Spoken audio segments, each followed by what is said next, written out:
പത്തരമാറ്റിൻ്റെ വരാനിരിക്കുന്ന ഒരു അടിപൊളി എപ്പിസോഡിലേക്ക് എല്ലാവർക്കും സ്വാഗതം. അങ്ങനെ നമ്മൾ അനാമിക വീണ്ടും അനന്തപുരിയിലേക്ക് എത്തിയിട്ടുണ്ട് കേട്ടോ. അപ്പോൾ നമ്മൾ അനാമികയാണെങ്കിലും ജാനകി ആണെങ്കിലും ഇങ്ങനെ ഇരുന്ന് സംസാരിക്കുന്നുണ്ട്. നമ്മൾ അനാമികയെ സ്നേഹിക്കാത്ത കാര്യങ്ങളൊക്കെ കുറിച്ച് ഇങ്ങനെ സംസാരിക്കുകയാണ്. അപ്പോഴത്തേക്കും നമ്മൾ അനാമിക പറയുന്നുണ്ട്, ഇടയ്ക്കിടയ്ക്ക് ഇപ്പം അവളെ കാണാൻ പോകലൊക്കെ ഇപ്പോൾ കൂടിയിട്ടുണ്ടല്ലോ അമ്മേ, പിന്നെ അത് കണക്ക് പിന്നെ കള്ളും കുടിച്ചിട്ടൊക്കെ ആണല്ലോ ഇപ്പം അന്ന് വന്നേന്നൊക്കെ ഇങ്ങനെ പറയുന്നുണ്ട് കേട്ടോ. അപ്പോഴത്തേക്ക് നമ്മൾ അനാമിക തന്നെ പറയുന്നുണ്ട്, ഇതെല്ലാത്തിനും കാരണം അവളെയും അവളെ വീട്ടുകാരെയും പറഞ്ഞാൽ മാത്രം മതിയല്ലോ, വേറെ ആരെയും പറയേണ്ട ആവശ്യമില്ല, അവളെ വീട്ടുകാരൊക്കെ അവൾക്ക് സപ്പോർട്ടായിട്ട് നിൽക്കുന്നുണ്ട്, അവൾ ഇങ്ങനെയൊക്കെ കാണിക്കുന്നതെന്നൊക്കെ ഇങ്ങനെ പറയുവാണേ. അങ്ങനെ പിന്നെ പറയുന്നുണ്ട്, പിന്നെ ഇതിനെയൊക്കെ ഇവിടുത്തെ ഒരു രണ്ടാമത്തെ അവളെ ചേച്ചി ഉണ്ടല്ലോ, അവളെയൊക്കെ പറഞ്ഞാൽ മതിയല്ലോ എന്നൊക്കെ പറഞ്ഞിട്ട് ഭയങ്കരമായിട്ട് നമ്മളെ ജാനകി എടുത്ത് കരഞ്ഞൊക്കെ അങ്ങോട്ട് അഭിനയിക്കുന്നുണ്ട്. എന്നിട്ട് നമ്മളെ അനാമിക പറയുന്നുണ്ട്, അവളെ ചേച്ചിയാണ് അവൾക്ക് എല്ലാത്തിനും സപ്പോർട്ടൊക്കെ ആയിട്ടൊക്കെ നിൽക്കുന്നതെന്നൊക്കെ ഇങ്ങനെ പറയുക കേട്ടോ. എന്നിട്ട് പറയുന്നുണ്ട് ജാനകി എടുത്ത് പറയുന്നുണ്ട്, എന്തായാലും ഇനിയിപ്പം പിന്നെ എന്താ ചെയ്യാനാ അമ്മേ, അവളെ ജോലി എന്തായാലും നമുക്ക് ഇല്ലാതാക്കിയേ പറ്റത്തുള്ളൂ എന്നൊക്കെ പറയുമ്പം അവളിപ്പം SI ഒക്കെ ആയില്ലേ, അപ്പോൾ അവളുടെ അടുത്തൊന്നും പറയാൻ നമുക്ക് പറ്റത്തില്ലല്ലോ എന്ന് പറയുമ്പം നമ്മളെ ജാനകി പറയുന്നുണ്ട്, എനിക്കാണെങ്കിൽ ഒരാളെ ജോലി കളയുന്നതിലൊന്നും എനിക്ക് താല്പര്യവും കാര്യങ്ങളും ഒന്നുമില്ല, അതൊന്നും എനിക്ക് ഇഷ്ടമല്ലാത്ത കാര്യമാണ്, പിന്നെ ഇവളെ കാര്യം ആയതുകൊണ്ടാണ് ഞാനും മോളെ കൂടെ സപ്പോർട്ട് ചെയ്ത് നിൽക്കാന്നൊക്കെ ഇങ്ങനെ ജാനകിയും പറയുന്നുണ്ട് കേട്ടോ. അപ്പോൾ ഇവരിങ്ങനെ സംസാരിച്ചുകൊണ്ടിരിക്കുന്നതിൻ്റെ സമയത്ത് നമ്മൾ നയനയാണെങ്കിൽ അങ്ങോട്ട് വരുന്നുണ്ട് കേട്ടോ. അപ്പോൾ നയന ചോദിക്കുന്നുണ്ട്, ഇവിടെ ഒരു ഗൂഢാലോചന, എന്താ നിങ്ങൾ എന്നെയും എൻ്റെ അനിയത്തിയെ കുറിച്ച് പറയുന്നതൊക്കെ ഞാൻ കേട്ടല്ലോ, എന്താ സംഭവം എന്നൊക്കെ ചോദിക്കുമ്പോഴത്തേക്ക് അവർ പറയുന്നുണ്ട്, എന്താ ഞങ്ങൾ പറയുന്നതെല്ലാം ആ സ്പോട്ടിൽ തന്നെ നിൻ്റെ അടുത്ത് പറയണമെന്നുണ്ടോ എന്നൊക്കെ ചോദിക്കും. അപ്പോഴത്തേക്ക് നമ്മൾ നയന പറയുന്നുണ്ട്, എനിക്ക് അങ്ങനെയല്ല, എനിക്ക് ഒളിഞ്ഞു നിന്ന് കേൾക്കുന്ന സ്വഭാവങ്ങളും കാര്യങ്ങളും ഒന്നുമില്ല, പിന്നെ എൻ്റെ അച്ഛനെയും അമ്മയും എന്നെയൊക്കെ കുറിച്ച് പറയുമ്പം ഒരു തെറ്റും ചെയ്യാത്ത ഞങ്ങളെക്കുറിച്ച് നിങ്ങൾ പറയുമ്പോൾ ഞാനത് കേൾക്കണമല്ലോ, അങ്ങനെ ഞാനിന്ന് കേട്ടതാണെന്നൊക്കെ ഇങ്ങനെ നമ്മളെ നയന പറയുകയാണ്. നമ്മൾ അനാമിക പറയുന്നുണ്ട്, നിങ്ങൾക്ക് ഒളിഞ്ഞു നിന്ന് കേൾക്കുന്ന സ്വഭാവമൊക്കെ ഇല്ലെന്ന് ആരാ പറഞ്ഞത്, അതൊക്കെ നിങ്ങൾക്ക് ഉണ്ടെന്നൊക്കെ ഇങ്ങനെ പറയുന്നുണ്ട്.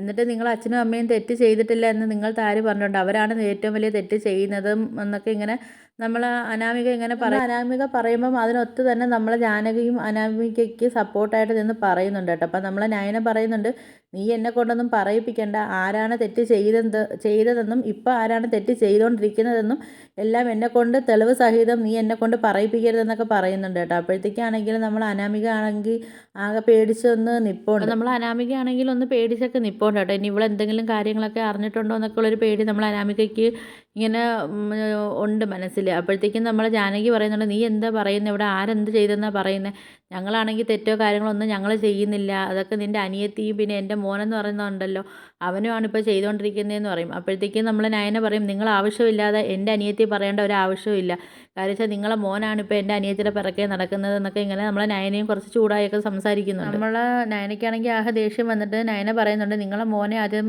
പറഞ്ഞ് നിങ്ങൾ തിരുത്താൻ നോക്കുക, അല്ലാതെ എൻ്റെ അനിയത്തി പറയേണ്ട ഒരു ആവശ്യമില്ല എന്നൊക്കെ പറയുന്നുണ്ട് കേട്ടോ. അപ്പോഴത്തേക്കാണെങ്കിൽ നമ്മൾ പിന്നെ അനാമികയാണെങ്കിൽ ദേഷിച്ചിട്ട് പറയുന്നുണ്ട്, നിങ്ങളെ അനിയത്തിക്ക് നിങ്ങളെ അമ്മയും അച്ഛനും എല്ലാ സപ്പോർട്ടും കൊടുത്ത് ഇങ്ങനെ അങ്ങ് വിട്ടിരിക്കുമല്ലേ, കണ്ട ആണുങ്ങളെ പിറകെ ഇങ്ങനെ നടക്കാനൊക്കെ വേണ്ടി ഇങ്ങനെ അങ്ങ് ഭയങ്കര സപ്പോർട്ടും കൊടുത്ത് വിട്ടിരിക്കുമല്ലേ എന്നൊക്കെ പറയുമ്പോഴത്തേക്കും നമ്മളെ നയനയ്ക്കാണെങ്കിൽ നല്ല ദേഷ്യം വരുന്നുണ്ട്.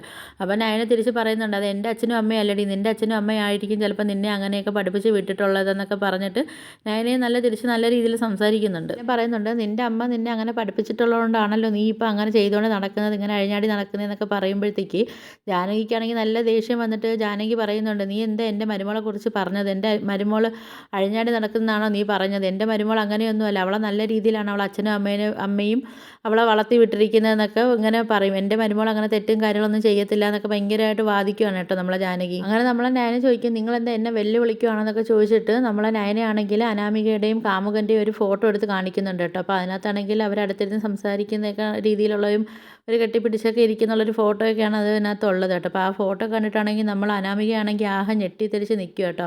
അനാമിക ചിന്തിക്കുന്നുണ്ട്, ഇവർക്ക് ഇത് ഫോട്ടോ എവിടെ നിന്ന് കിട്ടിയെന്നൊക്കെ ഉള്ള ഇതിൽ അനാമിക ഇങ്ങനെ ചിന്തിച്ച് ഒന്നും പറയാൻ പറ്റാത്ത അവസ്ഥയിൽ അനാമിക നിൽക്കുന്നുണ്ട്. അതേ കണക്ക് തന്നെ നമ്മളെ ജാനകിക്കാണെങ്കിലും ഒന്നും മിണ്ടാൻ പറ്റുന്നില്ല, കാര്യം ശരുമോളെക്കുറിച്ചാണല്ലോ ഇങ്ങനെയൊക്കെ കേൾക്കുന്നതെന്നൊക്കെ ഉള്ള ഒരു ഇതിൽ ജാനകിക്ക് ഒന്നും മിണ്ടാൻ പറ്റാത്ത അവസ്ഥയിൽ നിൽക്കുക കേട്ടോ. ജാനകിയുമാണെങ്കിൽ തലയും കുനിച്ചൊക്കെ നിൽക്കുക, ഒന്നും പറയാൻ പറ്റാത്ത ഒരു രീതിയിൽ അങ്ങനെ നമ്മൾ അനാമികയും ആണെങ്കിൽ എന്ത് ചെയ്യണമെന്നറിയാൻ വയ്യാതെ അനാമികയും നിൽക്കുന്നുണ്ട്. ആണെങ്കിൽ നമ്മളെ ജാനകിയാണെങ്കിൽ വീണ്ടും അനാമികയ്ക്ക് സപ്പോർട്ട് ചെയ്തിട്ട് ഇങ്ങനെ പറയുന്നുണ്ട് നമ്മളെ നയനടുത്ത്, ഇത് നീ ഇപ്പം ഉണ്ടാക്കിക്കൊണ്ട് വന്ന ഫോട്ടോ ആയിരിക്കും, ഇപ്പോൾ എങ്ങനെയൊക്കെ ഓരോ ടെക്നിക്കുകളൊക്കെ ഉണ്ടല്ലോ ഇങ്ങനെ ഓരോ ഫോട്ടോയൊക്കെ വെക്കാനുള്ളത്, അങ്ങനെ നിൻ്റെ അനിയത്തി നിനക്ക് ഉണ്ടാക്കി തന്ന ഫോട്ടോ ആയിരിക്കും എന്നൊക്കെ ഇങ്ങനെ ജാനകി അങ്ങോട്ടങ്ങ് സംസാരിക്കുക കേട്ടോ. അപ്പോഴത്തേക്കും നമ്മളെ നയന പറയുന്നുണ്ട്, ശരി എന്നാൽ പിന്നെ നിങ്ങൾക്കൊരു വീഡിയോ അങ്ങ് ഞാൻ കാണിച്ചു തരാമെന്ന് പറയും. അപ്പോൾ എന്തായാലും ഈ വീഡിയോയും കൂടെ ഇനി ഞാൻ ഉണ്ടാക്കിക്കൊണ്ട് വന്നതാണെന്ന് പറഞ്ഞു കഴിഞ്ഞാൽ നിങ്ങൾക്ക് അത്രയ്ക്കും വിവരമുള്ളതെന്ന് ഞാൻ മനസ്സിലാക്കുമെന്ന് പറയും കേട്ടോ. അപ്പോൾ ആ വീഡിയോയ്ക്കകത്താണെങ്കിലും അനാമികയും അനാമികയുടെ കാമുകനും കൂടെ ഇരുന്ന് സല്ലപിക്കുന്ന ഒരു വീഡിയോ ആയിരുന്നു. അപ്പോഴത്തേക്കും നമ്മളെ നയന പറയുന്നുണ്ട്, ഇതൊക്കെ ഞങ്ങൾ പാർക്കിൽ പോയപ്പോഴത്തേക്കും ഞങ്ങൾ കണ്ടപ്പോഴത്തേക്കും ഞാൻ വീഡിയോ എടുത്ത് വെച്ചതാണെന്നൊക്കെ പറയും. വെറുതെ നിങ്ങളെ വിഷമിപ്പിക്കേണ്ട, നിങ്ങളെ മരുമോളത്തുള്ള ഒരു വിശ്വാസം നിങ്ങളിൽ നഷ്ടപ്പെടുത്തണ്ട എന്നൊക്കെ വിചാരിച്ചിട്ട് ഞങ്ങളിത് കാണിക്കാതിരുന്നതാണെന്നൊക്കെ പറയും കേട്ടോ. ഞാനും അമ്മയും ഒരു ദിവസം പാർക്കിൽ പോയപ്പോഴത്തേക്കും ഞങ്ങൾ കണ്ട ഒരു കാഴ്ചയാണെന്നൊക്കെ പറയും കേട്ടോ. അപ്പം നമ്മളെ ജാനകിക്കാണെങ്കിൽ ഒന്നും മിണ്ടാൻ പറ്റാത്ത ഒരു അവസ്ഥയിൽ നമ്മളെ ജാനകി നിൽക്കുകയാണ്. അപ്പം നിങ്ങൾക്ക് എൻ്റെ വീഡിയോസൊക്കെ ഇഷ്ടപ്പെടുകയാണെങ്കിൽ ഒന്ന് ലൈക്ക് ചെയ്ത് ഷെയർ ചെയ്ത് സബ്സ്ക്രൈബ് ചെയ്ത് കൂടെയുള്ള ബെല്ലൈക്കണൊന്ന് എനേബിൾ ചെയ്തൊന്ന് സപ്പോർട്ട് ചെയ്യണേ.